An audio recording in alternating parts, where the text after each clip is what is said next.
Hey there, Flo here. Got another Bible reading for us tonight.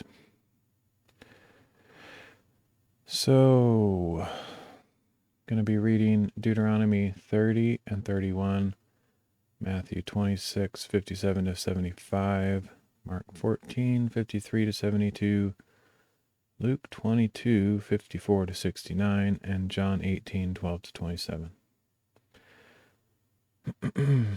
So I'll do a quick prayer and then we'll get into it. Dear Father, thank you for today. Thank you for contact with a dear friend by email and good news about both her ability to get in to see a health issue dealt with, and then also my uncle having the same done and feeling a lot better afterward. And thank you for that, and thank you for your word, Lord. Thank you for your truth and your love and your mercy. I pray that those who have doubts about you would seek further and deeper and put their trust in you in spite of reservations they might have. And that those who are thinking to drop out just because of all the deception and pressure going on in the world, they wish to just live out their days doing whatever they want to do instead of believing in you and honoring you because they've been deceived. Lord, I pray that you would guard hearts that are on the fence, that they might come to know you, and those that are experiencing doubts of some kind, that they would let go of that and trust in you in spite of what their eyes and ears are telling them. Many will be deceived in this day, and it's sad to see people deconstructing their faith and deciding that to live selfishly is more important to them than to believe that you are holy and righteous and loving and good, and that your way is the one that's promised to us, and it's the only way. Pray that you would make your truth known to those that the Father's given you. I know we don't need to pray for something that's guaranteed, but we just agree with you in that all those and even more, if you're willing, Lord, to bring in more than you ever had in mind, to put more people in your book that last day, people that would trust in you, and preserve us that are already trusting in you until that last day. Help us to persevere. Help me to read the word clearly. Help us to gain understanding as we read it. Thank you for all this. In Jesus' name, amen. Sorry, got the old frog in my throat. I think I'm getting some of Kame's allergies or something. I've been sneezing a little bit too. I get allergies every year, but I can never really remember when it is. I don't even know if it's the same time every year. I also saw some annoying insects flying outside as the sun was going out. They looked like gigantic mosquitoes. I don't know if they are, but they sure looked like it. I guess I'll do the vlog at the front because I'll probably forget if I don't. I think I might try to go on a hike tomorrow, so I'm charging up all my batteries and phones and everything, cameras and stuff. I don't know if I'll live stream it because if I'm going to a place that I'm not really familiar with, I haven't done speed tests to know if there's a good enough signal. And there's honestly pretty bad signal in a lot of places around here. But there are some amazingly good spots, so I'll just bring some stuff and just in case. But if I don't live stream, I'll record the experience with my 360 camera and upload it later like I have been for the take a peek videos. haven't uploaded any of those in a while because I've been so occupied with the Bible stuff and other things. But yeah, so we'll see how that goes. I'm hoping I'll motivate to get up at a good time. I think I'm going to try to go to bed early because I didn't really sleep well last night. I'm not sure if I slept at all. So I should be able to sleep tonight. Set an alarm and get a good start. It's supposed to be kind of warm tomorrow, so it'd be nice. Anyway, we'll see how that goes. I don't get to go out very often because I have to conserve money and not drive that much and stuff like that. But make a exception for tomorrow. I like to get out once a week or maybe 10 days or something. I mean, I can go out more often than that, just walking around. But if I want to go like a longer distance to get to a cool destination, I have to drive there and spend gas money. But gas is so expensive, it's ridiculous. Anyway, we'll see. Anything else going on? Not that I can think of. Not so much. I think we're going to be reading about Jesus's final days before the crucifixion, or well, we're already on the final day, the final night, so we might be reading about the crucifixion today. So it's a little bit somber and melancholy, I guess, but at the same time, just thankful for all that he's done, all he's done for us. Oh, I just hope that people realize what he's done and how he's made a way, because there is no other way. There's not even a logical way. All other religious systems rely on works, trying to please God with being a good person or doing this or that, obeying the law, all these things, which is noble, but it's not possible. Can't please God that way. So I just hope that more people realize that and just have a revelation that they are in need of a savior and that Jesus Christ is the only one that even offers that. Like nobody's even really tried to copycat him in that. There's no religion that offers salvation through the death of God. Only Christianity is the one that takes the penalty of our sin on him. Everyone else tries to make their way to heaven or become gods themselves. It's very arrogant and proud, but God blesses the humble, those that choose to believe in his love and what he's done for us. So I hope that someone here that watches these someday will hear that and make a decision, or at least plant a seed of thought that might grow into something later. But all right, let's go into Deuteronomy 30 and 31. I have no idea what this is going to be about. Probably nothing related to the New Testament reading, but more of the law, I suppose. Deuteronomy chapter 30. When all these things come upon you, the blessings and curses I have set before you, and you call them to mind in all the nations to which the Lord your God has banished you, and when you and your children return to the Lord your God and obey his voice with all your heart and all your soul, according to everything I am giving you today, then he will restore you from captivity and have compassion on you and gather you from all the nations to which the Lord your God has scattered you. Even if you have been banished to the farthest horizon, he will gather you and return you from there. And the Lord your God will bring you into the land your fathers possessed, and you will take possession of it.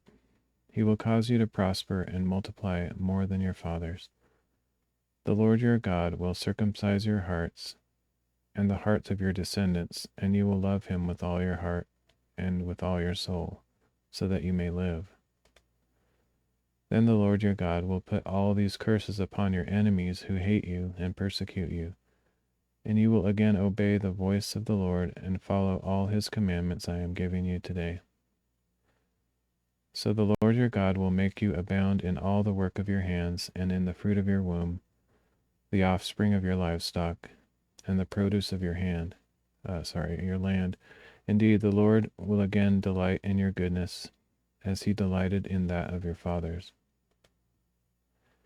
If you obey the Lord your God by keeping his commandments and statutes that are written in this book of the law, and if you turn to him with all your heart and with all your soul, for this commandment I give you today is not too difficult for you or beyond your reach. It is not in heaven that you should need to ask, who will ascend into heaven to get it for us and proclaim it, that we may obey it? And it is not beyond the sea that you should need to ask, who will cross the sea to get it for us and proclaim it, that we may obey it? But the word is very near you. It is in your mouth and in your heart, so that you may obey it. See, I have set before you today life and goodness, as well as death and disaster. For I am commanding you today to love the Lord your God, to walk in his ways, and to keep his commandments, statutes, and ordinances, so that you may live and increase, and the Lord your God may bless you in the land that you are entering to possess. But if your heart turns away and you do not listen, but are drawn away to bow down to other gods and worship them, I declare to you today that you will surely perish. You shall not prolong your days in the land that you are crossing the Jordan to possess. I call heaven and earth as witnesses against you today that I have set before you life and death, blessing and cursing. Therefore choose life, so that you and your descendants may live, and that you may love the Lord your God, obey him, and hold fast to him. For he is your life, and he will prolong your life in the land that the Lord swore to give your fathers, to Abraham, Isaac, and Jacob.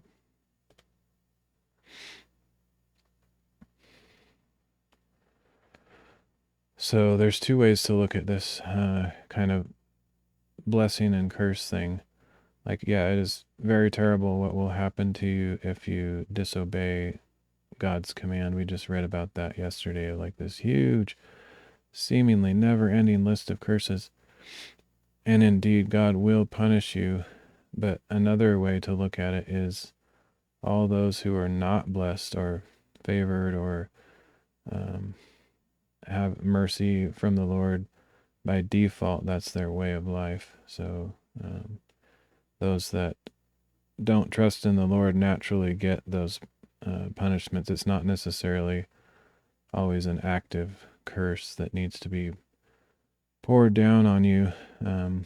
It's, I think in the case of the Israelites, it's actually a worse curse than the rest of the world if they disobey, because they have been given greater knowledge and greater responsibility.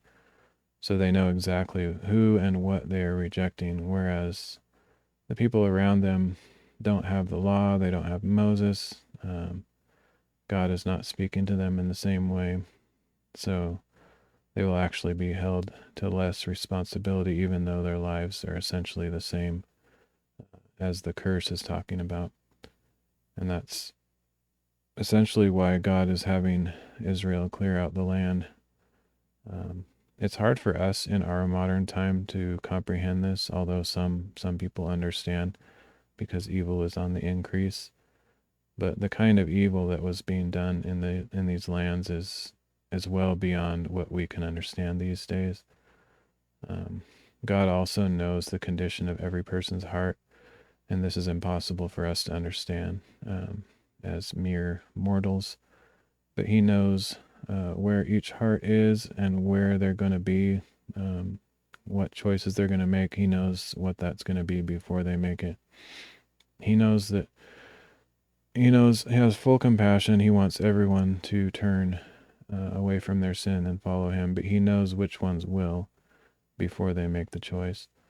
And because he knows that, he has chosen those who will follow him, because he saw it happen already. And he also knows those who will reject him, no matter what kind of message they get. Like he even says in the Gospels, even if You will, even if you see someone rise from the dead, you won't believe. It doesn't matter how many signs and wonders and miracles that Jesus performed. Most of the people that lived during his day did not accept him, and they rejected him, and he knew that. But worse than all that is these people that are so far gone that they've just completely rejected God time and time again, generation after generation. They've essentially cursed themselves. They don't need God to punish them. They've lived in such a way that their life is a series of consequences that keep getting darker and darker as they walk farther and farther away from the light. And that's the state of these people that we're reading about, that the Israelites are going into be part of God's just punishment upon them. It sounds atrocious, like a terrible war and a terrible displacement of people, something that we can't understand today. But I can assure you that God knows their hearts, and he knew the kind of evil that they were bound by hopelessly. And in spite of his warnings, they rebelled and rejected his word. It was the same in the day of Noah, and it was the same in Sodom and Gomorrah. Those are both given as examples so that we can better understand. Literally says that God had compassion. Why? Because he could have just wiped out Sodom and Gomorrah, for example, which he did. But he literally says, shall we hide what we are about to do from our friend Abraham? And he already knew how the conversation was going to go. He privileged Abraham to take part in this process.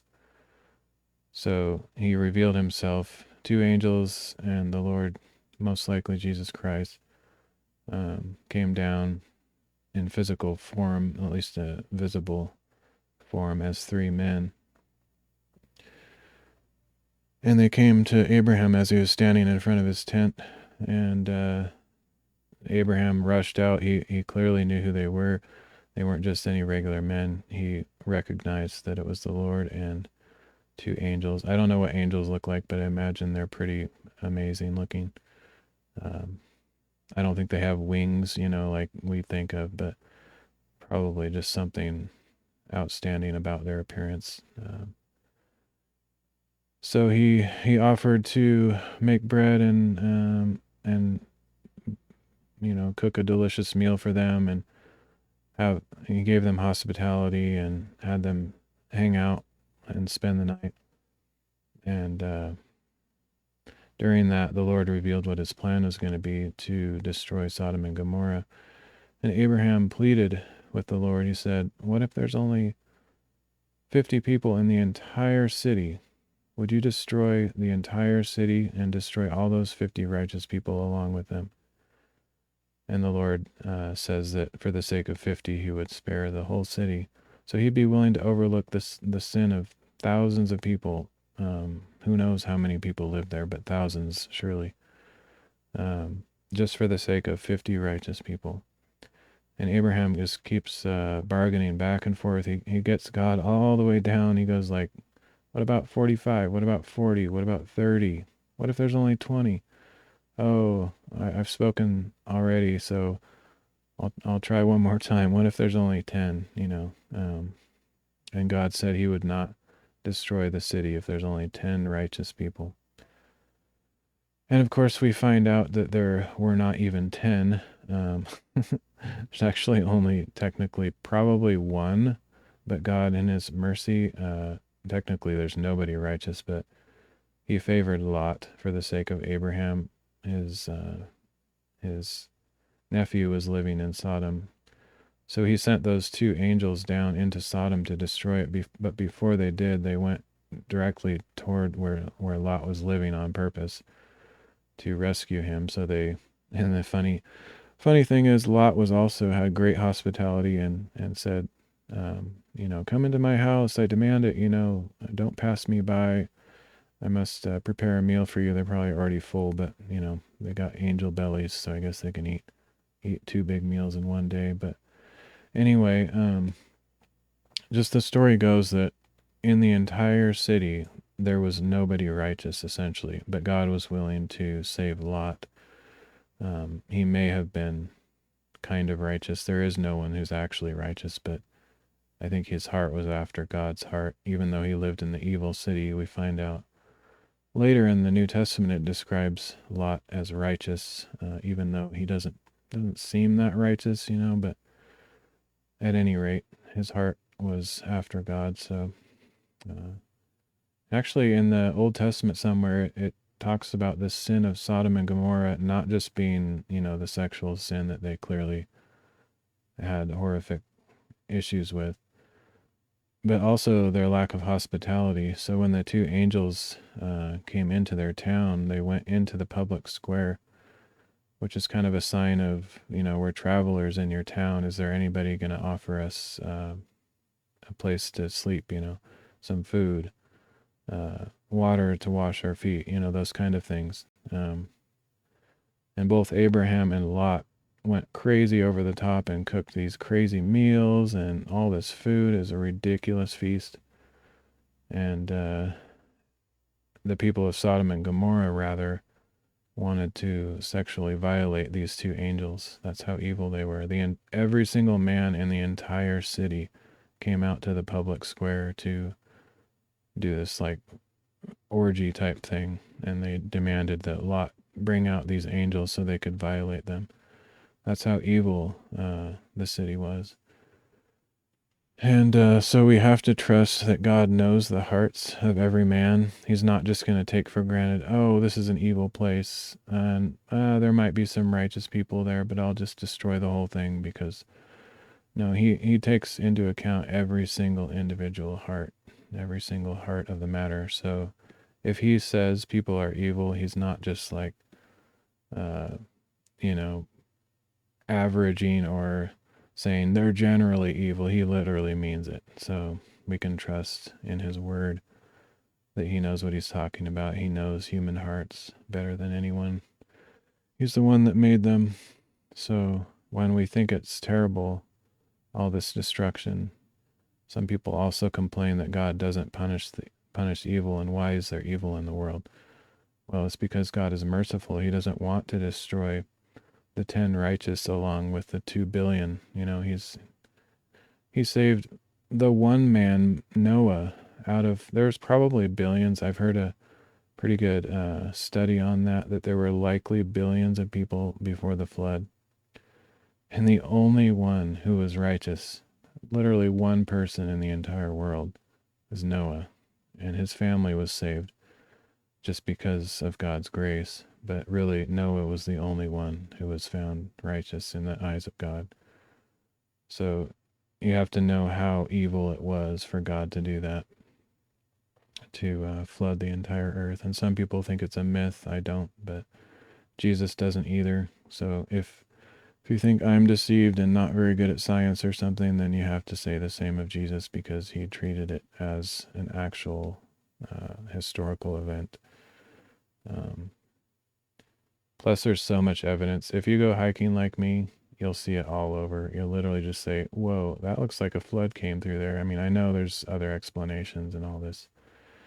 You look at the, there's so much evidence. You can watch a bunch of videos on it if you're really in doubt or interested to hear how it can be possible. But if you look at just take a look at the, what's it called?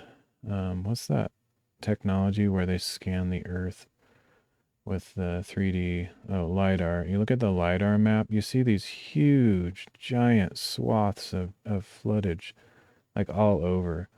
When you see the trees and all the stuff that's grown over the top of it over the thousands of years since it happened, you don't necessarily know, and you don't.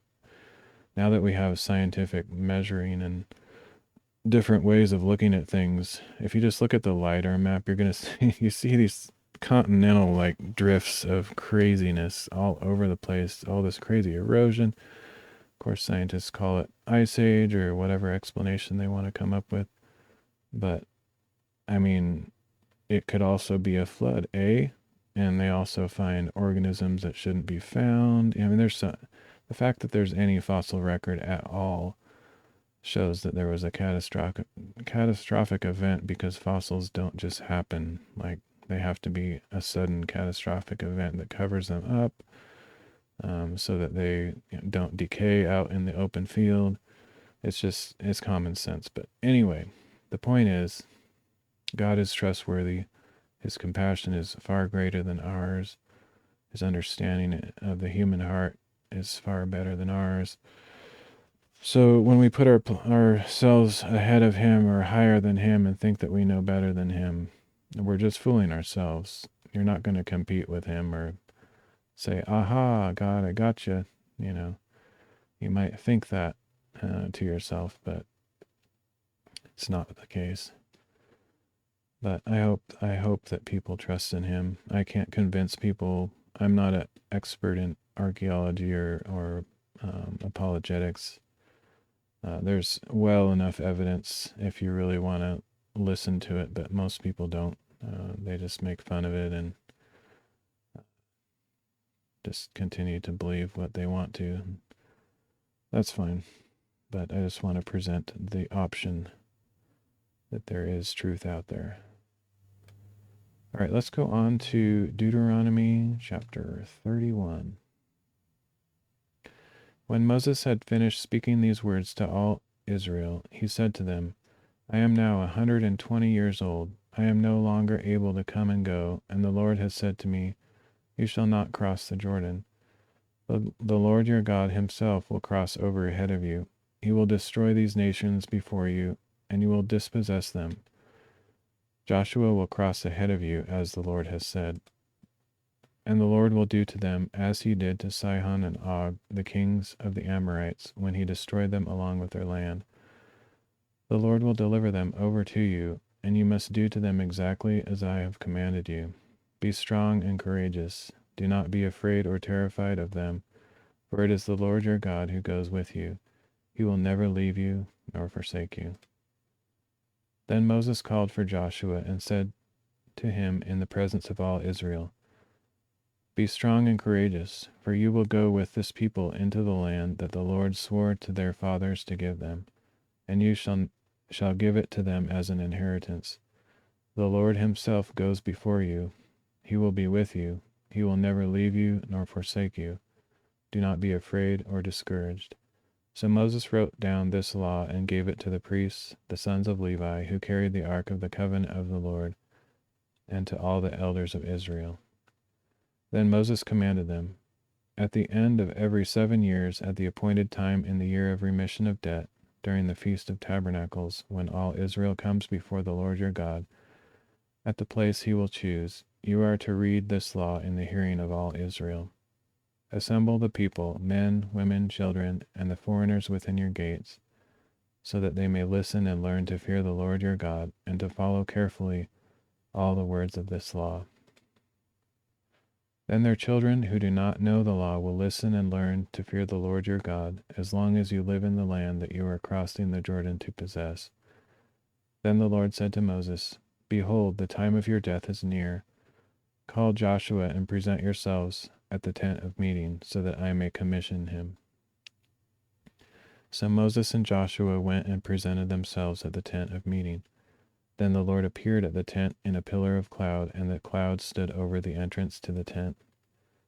And the Lord said to Moses, You will soon rest with your fathers, and these people will rise up and prostitute themselves with the foreign gods of the land they are entering. They will forsake me and break the covenant I have made with them. On that day my anger will burn against them, and I will abandon them and hide my face from them, so that they will be consumed, and many troubles and afflictions will befall them. On that day they will say, Have not these disasters come upon us because our God is no longer with us? And on that day I will surely hide my face because of all the evil they have done by turning to other gods. Now therefore write down for yourselves this song and teach it to the Israelites. Have them recite it, so that it may be a witness for me against them. When I have brought them into the land that I swore to give to their fathers, a land flowing with milk and honey, they will eat their fill and prosper. Then they will turn to other gods and worship them, and they will reject me and break my covenant. And when many troubles and afflictions have come upon them, This song will testify against them, because it will not be forgotten from the lips of their descendants, for I know their inclination, even before I bring them into the land that I swore to give them.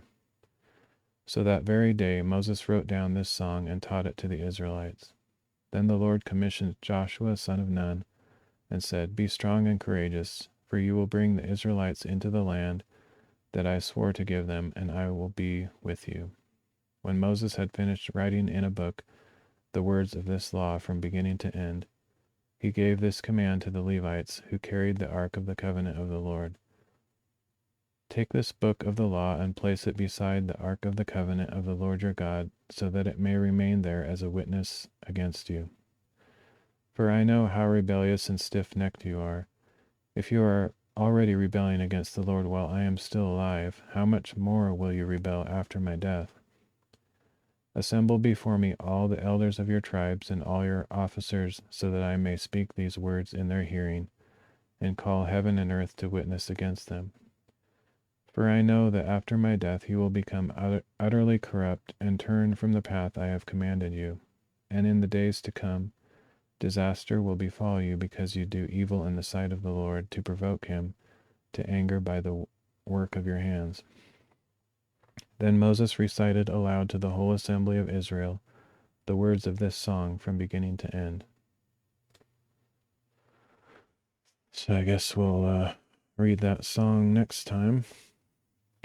So yeah, one thing that you can realize is that because God sees the end from the beginning, he sees all things before they happen because he exists outside of time.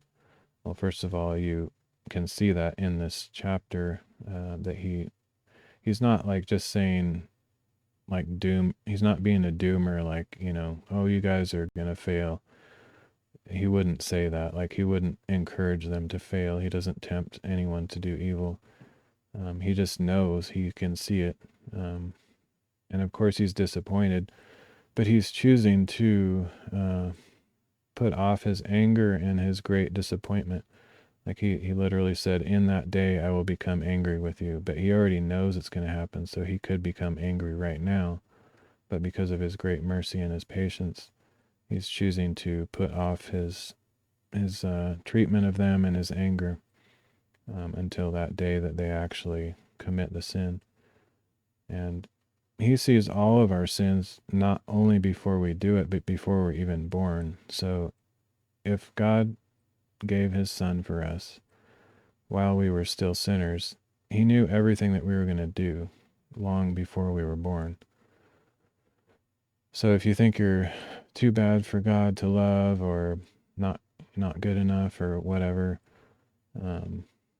just know that he saw everything you ever did long before you did it, and he still offers you the sacrifice of his son, Jesus Christ. And he's willing to forgive everything. He's willing to forgive everything, not only everything that you did before you gave your life to Jesus, but you're still going to sin for another 40, 50 years, however long you live after you confess Jesus Christ as Lord, after you choose to follow him. You're still going to sin. I guarantee it.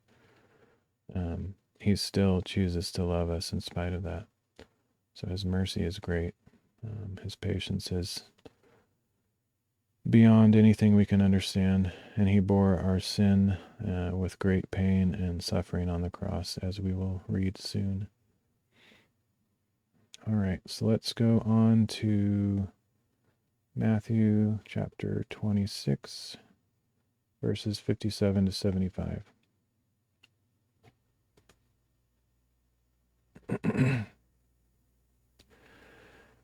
Those who had arrested Jesus led him away to the house of Caiaphas the high priest, where the scribes and elders had gathered. But Peter followed him at a distance, right up to the courtyard of the high priest. And he went in and sat down with the guards to see the outcome. Now the chief priests and the whole Sanhedrin were seeking false testimony against Jesus in order to put him to death. But they did not find any, though many false witnesses came forward. Finally, 2 came forward and declared, "This man said, 'I am able to destroy the temple of God and rebuild it in 3 days.'" So the high priest stood up and asked him, "Have you no answer? What are these men testifying against you?" But Jesus remained silent. Then the high priest said to him, "I charge you under oath by the living God, tell us if you are the Christ, the Son of God." "You have said it yourself," Jesus answered. "But I say to all of you, from now on you will see the Son of Man sitting at the right hand of power and coming on the clouds of heaven." At this the high priest tore his clothes and declared, "He has blasphemed.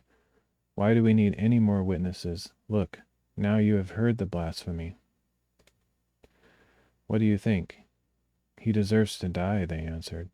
Then they spit in his face and struck him. Others slapped him and said, "Prophesy to us, Christ. Who hit you?" Meanwhile, Peter was sitting out in the courtyard, and a servant girl came up to him. "You also were with Jesus the Galilean," she said. But he denied it before them all. "I do not know what you are talking about." When Peter had gone out to the gateway, another servant girl saw him and said to the people there, "This man was with Jesus of Nazareth." And again he denied it with an oath, "I do not know the man." After a little while, those standing nearby came up to Peter. "Surely you are one of them," they said, "for your accent gives you away." At that he began to curse and swear to them, "I do not know the man." And immediately a rooster crowed. Then Peter remembered the word that Jesus had spoken, "Before the rooster crows, you will deny me 3 times." And he went outside and wept bitterly.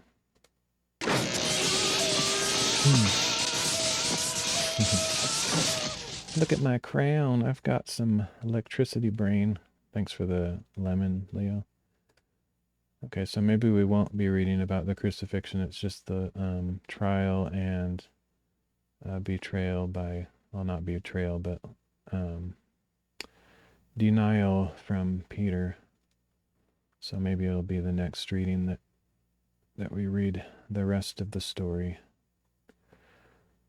All right, so in Mark 14:53 to 72, it reads, "They led Jesus away to the high priest, and all the chief priests, elders, and scribes assembled. Peter followed him at a distance, right into the courtyard of the high priest, and he sat with the officers and warmed himself by the fire. Now the chief priests and the whole Sanhedrin were seeking testimony against Jesus to put him to death, but they did not find any. For many bore false witness against Jesus, but their testimony was inconsistent. Then some men stood up and testified falsely against him. We heard him say, 'I will destroy this man-made temple, and in 3 days I will build another that is made without hands.' But even their testimony was inconsistent. So the high priest stood up before them and questioned Jesus. 'Have you no answer? What are these men testifying against you?' But Jesus remained silent and made no reply. Again the high priest questioned him, 'Are you the Christ, the Son of the Blessed One?' 'I am,' said Jesus, 'and you will see the Son of Man sitting at the right hand of power and coming with the clouds of heaven.' At this the high priest tore his clothes and declared, 'Why do we need any more witnesses? You have heard the blasphemy. What is your verdict?' And they all condemned him as deserving of death. Then some of them began to spit on him. They blindfolded him, struck him with their fists, and said to him, 'Prophesy.' And the officers received him with slaps in his face. While Peter was in the courtyard below, one of the servant girls of the high priest came down and saw him warming himself there. She looked at Peter and said, 'You also were with Jesus the Nazarene.' But he denied it. 'I do not know or even understand what you are talking about,' he said. Then he went out to the gateway, and the rooster crowed. There the servant girl saw him and again said to those standing nearby, 'This man is one of them.' But he denied it again. After a little while, those standing nearby said once more to Peter, 'Surely you are one of them, for you too are a Galilean.' But he began to curse and swear, 'I do not know this man of whom you speak.' And immediately the rooster crowed a second time. Then Peter remembered the word that Jesus had spoken to him. Before the rooster crows twice, you will deny me 3 times. And he broke down and wept. All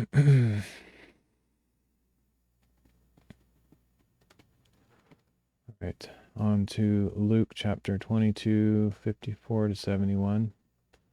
It's just going to be the same story, just a slightly different angle. Then they seized Jesus, led him away, and took him into the house of the high priest. And Peter followed at a distance. When those present had kindled a fire in the middle of the courtyard and sat down together, Peter sat down among them. A servant girl saw him seated in the firelight and looked intently at him. "This man also was with him," she said. But Peter denied it.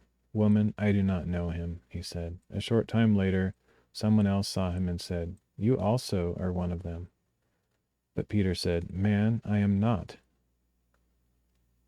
About an hour later, another man insisted, "Certainly this man was with him, for he too is a Galilean."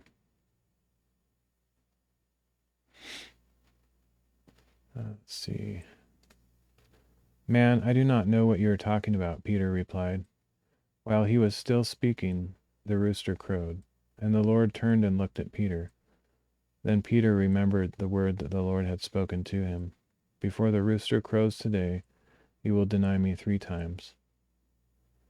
And he went outside and wept bitterly. The men who were holding Jesus began to mock him and beat him. They blindfolded him and kept demanding, "Prophesy, who hit you?" And they said many other blasphemous things against him. At daybreak, the council of the elders of the people, both the chief priests and scribes, met together. They led Jesus into their Sanhedrin and said, "If you are the Christ, tell us." Jesus answered, "If I tell you, you will not believe, and if I ask you a question, you will not answer. But from now on, the Son of Man will be seated at the right hand of the power of God." So they all asked, "Are you then the Son of God?" He replied, "You say that I am." "Why do we need any more testimony?" they declared. "We have heard it for ourselves from his own lips." So, yeah, the phrasing is slightly different in each of them, but he's not denying that he is the Christ, the Son of God. And in Mark, he just said, "I am." So not only is that accepting those claims, but he's also using words that suggest that he's claiming to be God himself, which is why they called him a blasphemer and tore their clothes, like all the drama. All right, so let's go on to John 18, 12 to 27.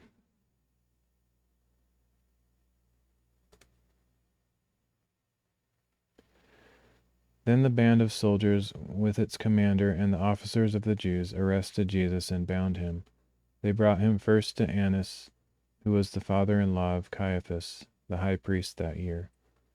Caiaphas was the one who had advised the Jews that it would be better if one man died for the people. Now Simon Peter and another disciple were following Jesus. Since that disciple was known to the high priest, he also went with Jesus into the courtyard of the high priest. But Peter stood outside at the door. Then the disciple who was known to the high priest went out and spoke to the doorkeeper and brought Peter in.